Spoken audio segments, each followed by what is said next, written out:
Assalamualaikum warahmatullahi wabarakatuh. Jumpa lagi bersama saya Pak Musafir di channel Guru PKWO. Pada kesempatan kali ini kita akan membahas poin mendasar dari materi kelas 12 bab 1, yakni wirausaha produk kerajinan untuk pasar lokal. Sebelumnya saya mau bertanya, apa sih yang dimaksud dengan wirausaha produk kerajinan untuk pasar lokal? Nah, untuk bisa menjawab pertanyaan tersebut, mari kita bahas terlebih dahulu apa itu produk kerajinan. Nah, sebagaimana telah kita ketahui, produk kerajinan itu dapat diartikan sebagai hasil karya yang dibuat menggunakan keterampilan tangan atau biasa disebut dengan craftsmanship. Nah, produk kerajinan biasanya menggunakan bahan-bahan yang biasa digunakan dalam kehidupan sehari-hari. Artinya bahan bakunya mudah didapatkan. Ya, misalnya Anda ingin membuat sebuah kerajinan dari pot bunga, ya Anda hanya butuh botol plastik bekas, yang dimana botol plastik bekas tersebut mudah untuk didapatkan. Ya, setelah kita mengetahui tentang produk kerajinan, maka selanjutnya kita juga harus mengetahui tentang pasar lokal. Ya, apa sih pasar lokal itu? Nah, pasar lokal itu sendiri adalah pasar yang hanya ada atau hanya terdapat pada suatu daerah atau wilayah tertentu saja. Ya, seperti di daerah kita Banggai Kepulauan, ya bukan di daerah yang lain. Ya, karena kita berbicara tentang daerah lokal, maka pasar yang terdapat di daerah Banggai Kepulauan saja. Nah, barulah dikatakan pasar lokal. Ya, pasar setempat maksudnya. Nah, dengan demikian produk kerajinan untuk pasar lokal itu memiliki nilai atau ciri-ciri yang mirip dengan kebudayaan daerah tersebut. Jadi kalau kita membuat sebuah produk kerajinan itu harus selaras atau sesuai dengan daerah setempat. Ya, contoh produk kerajinan Banggai Kepulauan seperti apa ya? Ya, pemanfaatan limbah kerang, ya, membuat produk kerajinan hiasan kerang ya, dari pesisir pantai, karena kita ya orang-orang yang hidup di daerah pesisir pantai. Pemanfaatannya adalah membuat perhiasan dari kerang atau anyaman, ya, atau pemanfaatan tempurung kelapa, karena di sini banyak pohon kelapa. Nah, itu bisa dimanfaatkan kelapanya, tempurungnya, untuk kemudian dibuat sebuah kerajinan seperti tempat asbak dan lain sebagainya. Ya, ada banyak sih di daerah Banggai Kepulauan yang kemudian kalau kita mau pikirkan produk kerajinan apa yang kita bisa buat, itu ada banyak. Nah, ini cuma contoh saja. Anda bisa gali lebih dalam tentang pemanfaatan kerajinan yang ada di daerah Anda. Kalau kita berbicara tentang kewirausahaan, berarti ujung-ujungnya adalah bagaimana sebuah produk tersebut bisa dikomersialkan atau bisa menghasilkan keuntungan. Jadi ada nilai jualnya. Ya, tentunya tidak lepas dengan manajemen pemasaran. Ya, kalau kita simpulkan, bahasa yang mudah untuk kita pahami dari materi wirausaha produk kerajinan untuk pasar lokal ini adalah suatu usaha yang bergerak di bidang kerajinan, yang memproduksi atau membuat dan menghasilkan sebuah produk kerajinan yang selaras, ya, sesuai dengan kebutuhan dan etnis daerah setempat. Ya, jadi itu poinnya. Oke, kita lanjut ke slide selanjutnya ya. Nah, di sini sumber daya yang dikelola dalam sebuah wirausaha dikenal dengan 6M. Jadi ada 6M yang harus diketahui dalam mengelola sebuah usaha. Jadi adik-adik perlu ketahui bahwasanya rancangan sebuah produk usaha itu terwujud, ya harus melalui kegiatan wirausaha dengan didukung oleh ketersediaan sumber daya manusia, ya, material, peralatan, cara kerja, ya, pendanaan, dan pasar. Nah, 6M ini yang kita coba akan bahas secara rinci. Ya. M yang pertama itu adalah man atau manusia atau sumber daya manusia. Kenapa manusia? Karena manusia ini akan menjadi penggerak kegiatan wirausaha. Ya, dia sebagai motorik ya, yang menggerakkan sebuah usaha. Manusia yang memikirkan segala sesuatunya, mulai dari perencanaannya, kemudian perancangannya, ya, apalagi pengadaannya, pengolahannya sampai pada tahap penyajiannya.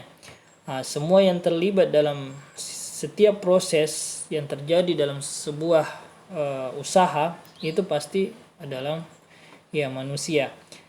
Jadi penting pengembangan sumber daya manusia dalam faktor keberhasilan usaha. Nah, kalau kita berbicara tentang pengembangan sumber daya manusia itu tidak lepas dari pendidikan ya. Pendidikan ya baik formal maupun informal ya, mengikuti seminar-seminar pelatihan ya untuk mengasah kecakapan, keterampilan dan lain sebagainya yang dapat mengembangkan dan meningkatkan kualitas diri. Ya. Karena biar bagaimanapun sumber daya manusia itu sangat berpengaruh dalam pengembangan usaha kita. Nah, kemudian yang kedua ada namanya M yang kedua ada yang namanya money atau uang. Ya. Kenapa uang? Karena ini sebagai modal usaha awal ya. Karena biar bagaimanapun hal yang mendasar dari perencanaan sebuah usaha itu agak susah sebuah usaha berjalan ya, atau berkembang tanpa ada modal awal yang menopang ya. Dan modal ini juga penting ya sebagai perputaran uang dalam menjalankan sebuah bisnis. Ya, ada namanya pemasukan dan pengeluaran. Ya, maka diperlukan kemampuan manajemen untuk mengelola keuangan. Ya, termasuk dalam mengelola keuntungan ya yang diperoleh ya supaya pengembangan usaha ke depan itu lebih maju dan lebih besar lagi. Kemudian yang ketiga ada namanya material atau bahan ya. Jadi ada bahan bakunya yang siap untuk diolah menjadi sebuah produk usaha. Ya. Kalau nggak ada bahannya ya apa yang mau diciptakan, apa yang mau dibuat ya. Produk apa yang akan ditawarkan sama orang. Ya. Jadi harus ada materialnya. Sumber daya yang ketiga ini adalah bahan. Kemudian sumber daya yang keempat ya yakni machine atau peralatan. Nah, peralatan ini yang mendukung pengoperasian atau pengadaan produk. Ya, jadi peralatan apa saja yang mendukung untuk terciptanya sebuah produk ya seperti obeng, pahat, gunting, lem dan lain sebagainya, apapun peralatannya, maka itu harus diadakan ya supaya produknya tercipta. Kemudian M yang kelima yaitu metode ya atau cara kerja. Ya, metode, cara kerja, sistem kerjanya. Jadi cara kerja ini sudah menyangkut ke semuanya. Ya, mulai dari kesiapan bahan baku yang akan digunakan, ya cara produksinya seperti apa, ya peralatan yang digunakan untuk memproduksi barang bagaimana. Ya, itu yang menyangkut metode. Nah, dan M yang terakhir adalah market, pasar. Nah, pasar sasaran dari produk yang dihasilkan oleh suatu usaha. Jadi ini penting ya, pengetahuan tentang market atau pasar ini, pasar sasaran ini menjadi salah satu kunci penting untuk keberhasilan suatu usaha. Kenapa? Karena wirausaha itu dikembangkan berdasarkan pada kebutuhan dan keinginan pasar, ya. Sehingga kalau kita tahu keadaan pasar, ya kita tahu apa yang dibutuhkan dan diinginkan oleh konsumen, maka peluang produk ya untuk diserap di pasar itu lebih besar. Ya, maka perlu pengadaan riset namanya, ada namanya riset pasar. Ya, supaya kita mengetahui keadaan ya pasar, ya keadaan pesaing untuk menetapkan harga jual produk. Baik, kita lanjut ya. Ya, di slide berikut ini kita berbicara tentang perencanaan usaha kerajinan untuk pasar lokal. Jadi hal yang pertama dilakukan sebelum melakukan perencanaan atau menjalankan sebuah usaha, itu perencanaan awalnya adalah riset. Ya, riset itu adalah peninjauan langsung ke lapangan untuk mengetahui keadaan yang sebenarnya. Ya, seperti apa medan yang ada di lapangan, tantangan dan persaingan yang ada di lapangan. Ya, jadi itu dulu. Jadi kegiatannya ada 3 di sini. Pertama, Anda harus menentukan segmentasi pasar. Ya, apa itu segmentasi pasar? Segmentasi pasar itu sebenarnya mengelompokkan beberapa segmen. Ya, contoh, Anda membedakan beberapa kondisi, ya, seperti membedakan secara geografis, ya. Kalau kita berbicara geografi berarti tempat, ya. Membedakan dari segi demografis, ya. Demografi itu usia, ya, gender, ya. Karena kalau kita memasarkan sebuah produk, itu harus kita lihat dulu di mana kita mau pasarkan itu. Makanya penting untuk mempertimbangkan masalah geografis, ya, tempatnya. Ya, jangan sampai kita menjual atau menawarkan sesuatu itu bukan pada tempatnya. Ya, bukan pada tempatnya. Contoh, kita memproduksi sebuah alat alat apa ya? Iya, payung, ya. Ya, kita jual payung itu di daerah penghujan, di daerah tropis. Ya, bisa sih dipakai untuk melindungi dari sinar matahari, tapi pada umumnya payung itu untuk melindungi dari hujan, ya.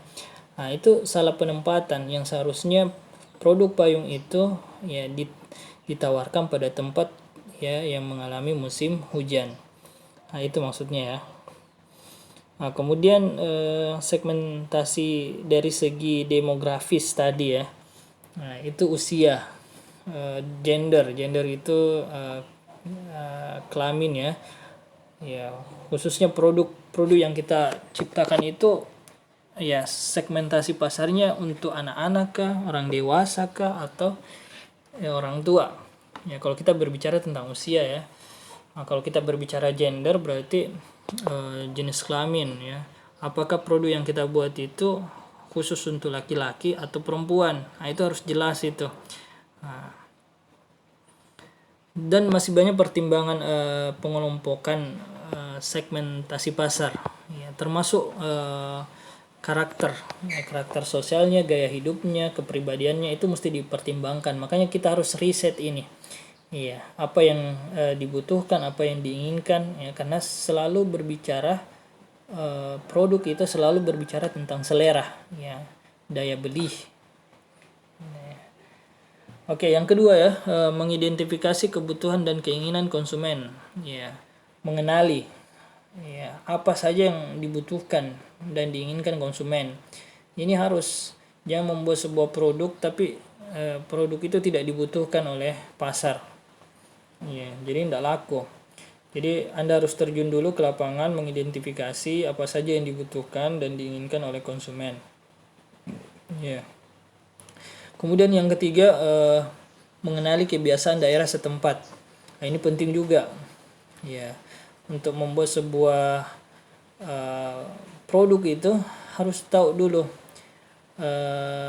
kebiasaan daerah setempat tersebut, ya. Jadi idenya untuk pasar lokal juga dapat diperoleh, ya, seperti mengenali kebiasaan di daerah itu, misalnya, ya, kebiasaannya melepas alas kaki saat masuk ke dalam rumah, ya. Ya, semua juga orang kalau masuk ke dalam rumah melepas alas kaki, ya, supaya rumahnya tidak kotor. Namun ini adalah kebiasaan yang mendasar sehingga kita bisa melihat peluang di situ. Oh, saya sebagai produsen membuat sebuah produk, saya harus mengembangkan produk rak sepatu, ya, contoh misalnya, atau tempat penyimpanan alas kaki.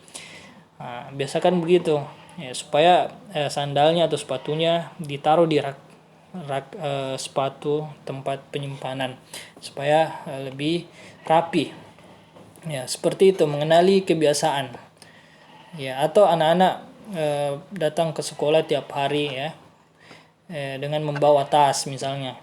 Nah, ini kan suatu kebiasaan, Maka Anda sebagai produsen melihat peluang itu untuk bagaimana Anda menciptakan sebuah produk ya yang bisa diminati dari kebiasaan daerah tersebut. Oke ya. Nah, ini yang paling mendasar sebenarnya untuk perencanaan usaha kerajinan untuk pasar lokal ada 3. Yang pertama tadi menentukan segmentasi pasar, yang kedua mengidentifikasi kebutuhan dan keinginan konsumen, dan yang ketiga menggali kebiasaan daerah setempat. Baik, kita lanjut ya ke slide berikutnya. Nah, di sini perencanaan. Kalau tadi perencanaan ya. Nah, di sini perancangan dan produksi kerajinan untuk pasar lokal. Jadi sebelum kita merancang, kita ketahui dulu tadi itu, ya. Ya, perencanaan. Nah, di slide ini proses perancangan produk kerajinan untuk pasar lokal itu diawali dengan pencarian ide. Jadi proses awalnya adalah mencari ide. Ya, dilanjutkan dengan pembuatan gambar atau sketsa. Ya. Nah, setelah itu dapat ide terbaik, kemudian dikembangkan menjadi model dari kerajinan yang akan dibuat. Ya, dilanjutkan dengan persiapan produksi. Jadi seperti itu tahapannya. Ya, tahapan perancangannya. Baik, kita bahas ini dulu. Hal yang pertama yang kita lakukan sebelum membuat sebuah produk itu, perencanaannya adalah mencari ide produk dengan curah pendapat. Ya, saya tekankan di sini bahwa sebelum mencari ide, Anda tentukan dulu pasar sasarannya. Tadi sudah ya. Pasar sasaran itu seperti kan beda-beda itu. Tadi kita sudah segmentasikan, ada yang kelas bawah, ya low level, atau kelas menengah, entry level, atau kelas atas, atau high level. Ya. Jadi kita buat produk itu harus betul-betul menjangkau semua level itu. Ya.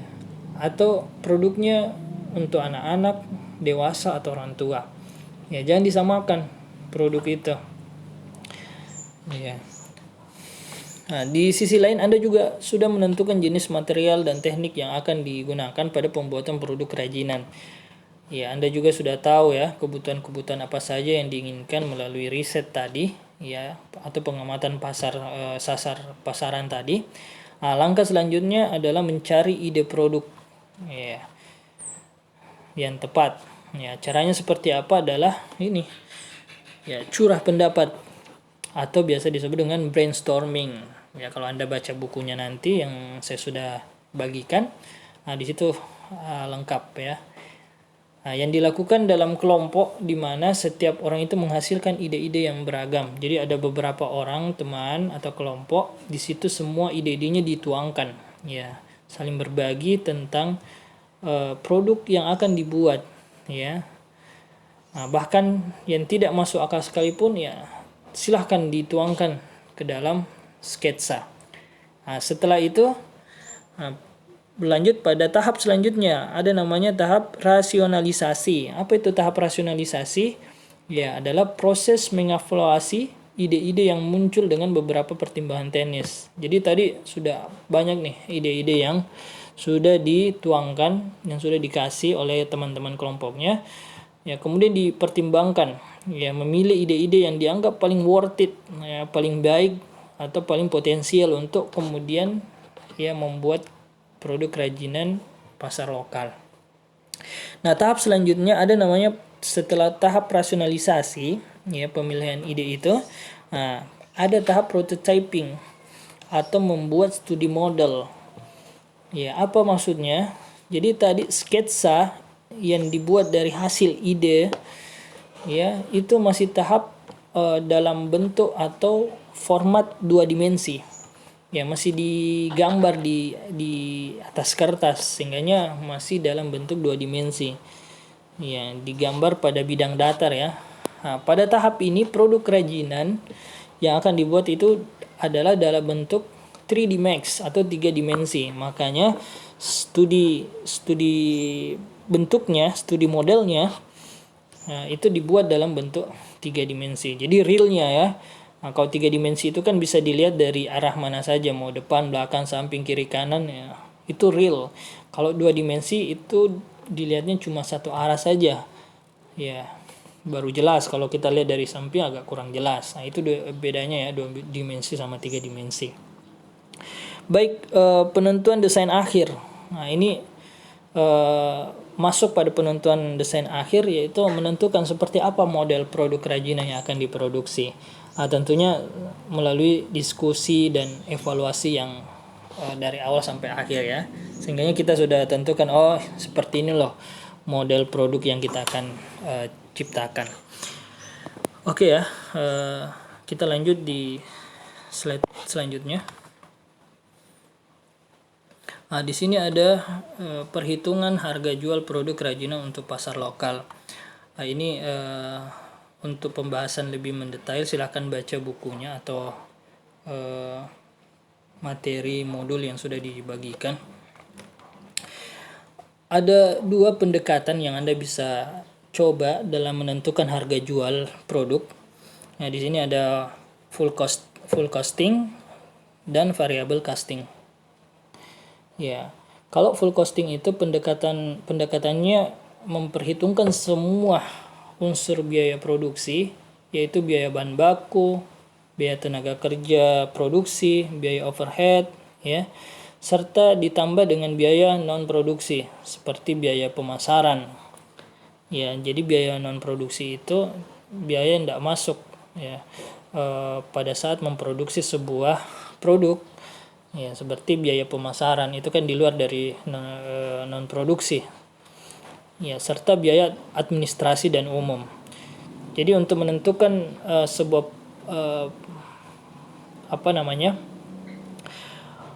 dalam menentukan sebuah harga produk jual, ya harga jual produk ya maksudnya, Anda bisa melakukan pendekatan full costing.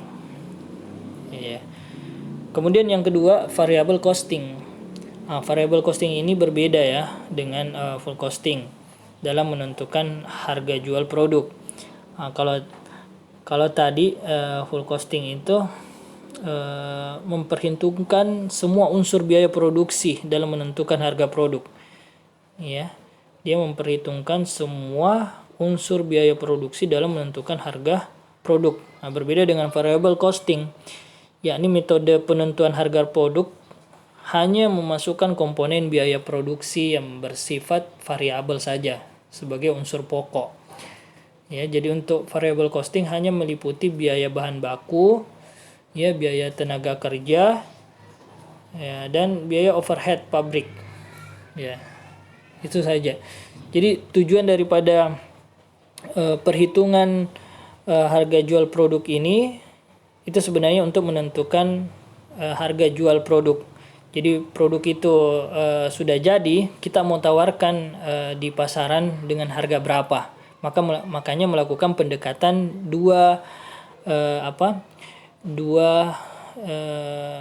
perhitungan metode ini ya, full costing atau variable costing.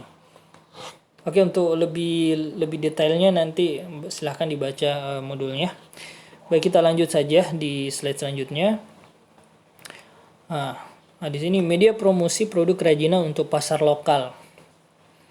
Ya, pada dasarnya promosi itu sebagai sarana, ya, wadah untuk menginformasikan, ya, mempublikasikan, mempengaruhi, ya, serta membujuk untuk mengingatkan pelanggan tentang perusahaan dan produk yang ditawarkan. Intinya promosi itu memperkenalkan atau menginformasikan kepada konsumen bahwa sekarang ini loh produk terbaru dari kami, ya, misalkan seperti itu, yang lebih menarik ketimbang produk sebelumnya. Ya, jadi di sini ada 4 cara dalam mempromosikan produk kerajinan untuk pasar lokal. Ya, tentunya dengan Anda memanfaatkan media ini, ya, media keempat ini itu akan sangat membantu Anda dalam mengenalkan produk yang Anda punya ke publik, ke orang banyak, ya, dengan efisien dan efektif. Ya, apa saja itu media promosi yang kita akan manfaatkan? Yang pertama itu media cetak. Ya, Media cetak di sini dalam mempromosikan produk ini sangat efektif ya, seperti melalui koran, ya, buletin, majalah, atau media cetak lainnya. Nah, ini bisa kita manfaatkan untuk mempublish ya, atau menginformasikan ke halayak umum tentang produk yang kita punya. Kemudian ada juga media promosi seperti radio, TV. Ya, ini sudah banyak juga dimanfaatkan oleh produsen dalam mempromosikan produknya ya, melalui radio, televisi. Kemudian yang ketiga, media promosi yang ketiga adalah poster, spanduk. Ya. Nah, ini hampir sama dengan media cetak, namun bedanya kalau poster spanduk itu dia dipasang di jalan-jalan ya. Nah, kalau poster spanduk, kalau media cetak itu sebaran. Ya. Kemudian yang terakhir adalah media promosi yang terakhir yang bisa kita manfaatkan untuk mempromosikan kita punya produk adalah internet.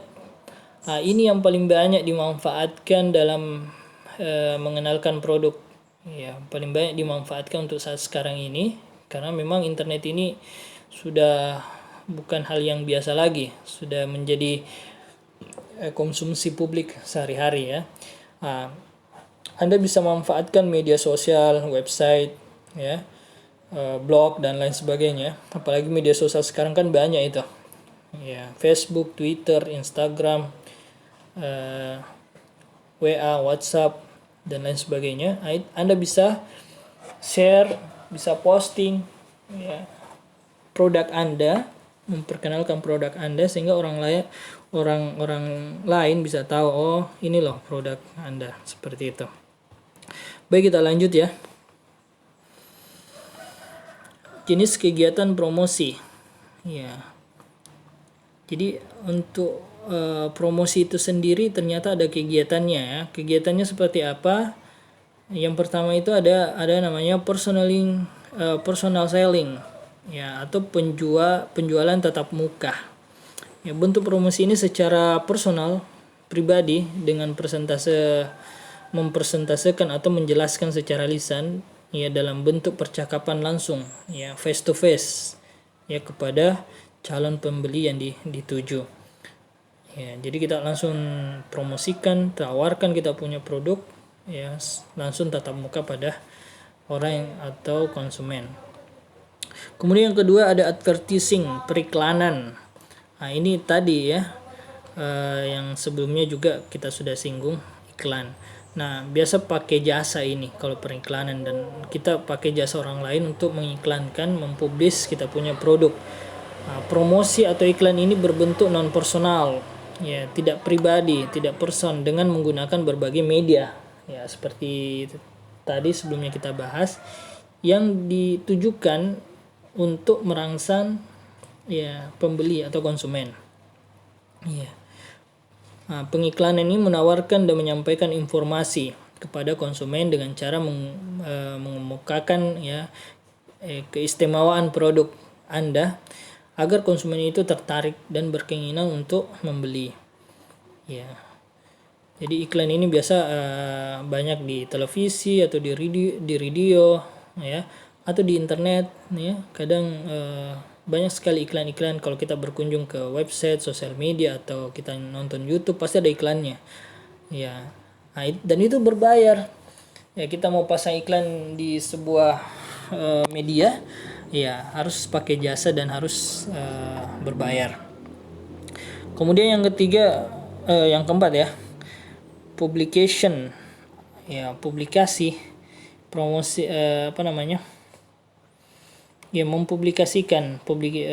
Promosi ini berbentuk non personal juga, ya, pelayanan atau kesatuan usaha tertentu dengan cara mengulas informasi dan berita tentang produk yang kita akan tawarkan. Ya, mempublikasikan ini ada banyak juga cara mempublikasikan. Kemudian selanjutnya ada sponsorship. Nah, ini sponsor biasanya ya ada event-event tertentu. Nah, kita bisa nebeng ke situ. Ya, bisa di endorse kita punya produk. Ya. Kemudian yang terakhir apa? Direct marketing atau biasa disebut juga point of purchase, komunikasi di tempat konsumen yang akan membeli. Ya, atau direct marketing ini sistemnya ya di mana organisasi itu berinteraksi secara langsung dengan target customer. Ya, customer itu konsumen ya, untuk mendapatkan respon atau transaksi. Ya. Oke, saya kira cukup ya. Kita lanjut saja. Nah, yang slide terakhir ini membahas tentang penjualan sistem konsinyasi produk kerajinan untuk pasar lokal. Ya, konsinyasi itu adalah sebuah bentuk kerjasama ya antara penjual dengan penyalur. Ya, seulang, konsinyasi itu adalah sebuah bentuk kerjasama penjualan ya, kerjasama penjualan yang dilakukan oleh pemilik barang ya atau produsen ya dengan penyalur toko. Misal saya punya barang produk, saya kerjasama dengan toko yang akan siap menjual atau menawarkan produk saya ke orang lain. Ya, jadi kerjasama ya. Saya garis bawah di situ adalah bentuk kerjasama, di mana pemilik produk ya nanti akan menitipkan barangnya kepada penyalur atau toko untuk dijual di tokonya. Ya, paham sampai sini ya? Nah, jadi strategi penjualan dengan sistem konsinyasi seperti ini disebut sistem konsinyasi ya. Oke. Nah, untuk lebih jelasnya seperti apa model dan sistemnya bisa dibaca nanti modulnya. Oke, baik. Sekian dari saya materi ini. Silahkan di-share jika bermanfaat. Ya, terima kasih. Assalamualaikum warahmatullahi wabarakatuh.